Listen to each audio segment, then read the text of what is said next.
राहुल ने दरवाजे पर खड़ी लेयला को देखकर सांस रोक ली। वह नीले रेशमी लिबास में थी जिस पर चांदी की कारीगरी चमक रही थी। उसके हाथ में पकड़े लैंप से निकलती नीली रोशनी ने पूरे कमरे को एक अलौकिक आभा से भर दिया। मैं राहुल के गले से आवाज नहीं निकल रही थी। लेला ने मुस्कुराते हुए अपना हाथ बढ़ाया।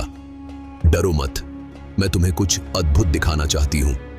लेला के पीछे पीछे चलते हुए राहुल ने देखा गलियारे की दीवारें जीवित हो उठी। उन पर उकेरी गई नक्काशियां धीरे धीरे हिलने लगी।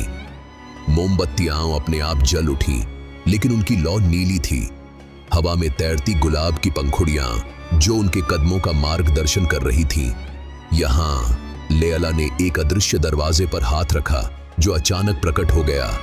मेरा निजी आशियाना। कमरे के अंदर का नजारा देखकर राहुल की सांसें थम गईं। छत पारदर्शी थी जिससे सितारे साफ दिखाई दे रहे थे। फर्श पर बहता हुआ पानी जिसमें तैरती मछलियां थीं। दीवारें जीवित थीं, उन पर बेलें फैल और सिमट रही थीं। लेला ने लैंप को हवा में छोड़ दिया जो वहीं ठहर गया। बैठो, उसने इशारा किया। राहुल के सामने एक तकिया हवा में तैरकर आ गया। तुम जानना चाहते हो कि यह सब क्या है? लेला ने पूछा। उसने अपनी चूड़ी उतारी और हवा में उछाला। चूड़ी एक नीलम पक्षी में बदल गई जो कमरे में चक्कर लगाने लगा।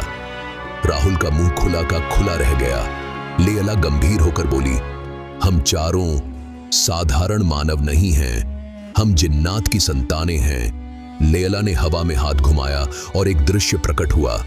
रेगिस्तान में घूमते विशाल जिन्न, प्राचीन मंदिर जहां जिन्नात और इंसान साथ रहते थे। एक शाप जिसने जिन्नात को मानव रूप में कैद कर दिया। हमारे पिता मलिक अल जब्बार, लेला ने कहा, ने हमें शेख को सौंपा ताकि हम मानवीय संस्कृति सीख सकें। लेला ने राहुल का हाथ अपने हाथों में ले लिया। उसकी उंगलियां असामान्य रूप से लंबी और ठंडी थीं। तुम्हारी आंखों में वह पवित्रता है जो हमें चाहिए, उसने कहा। एक ऐसा इंसान जो ईमानदार हो, साहसी हो, निस्वार्थ हो। राहुल ने पूछा, लेकिन मैं तो सिर्फ। लेला ने उसके होंठों पर उंगली रख दी। हमें तुम्हारी जरूरत है। कल रात जरीना तुम्हें बुलाएगी। उसका नृत्य देखना, वह तुम्हें हमारी दुनिया का दूसरा पाठ पढ़ाएगी। जैसे ही राहुल कुछ कहना चाहता, कमरा अचानक घूमने लगा। वह अपने बिस्तर पर जाग गया। सुबह की पहली किरण खिड़की से अंदर आ रही थी। क्या यह सपना था? लेकिन तभी उसने देखा उसके तकिए के नीचे एक नीला पत्थर, उसकी कलाई पर एक नीली रेखा और तकिए पर गुलाब की एक ताजा पंखुड़ी। बाहर से अहमद की आवाज आई, राहुल जल्दी करो, आज शेख के लिए विशेष फूल चुनने हैं।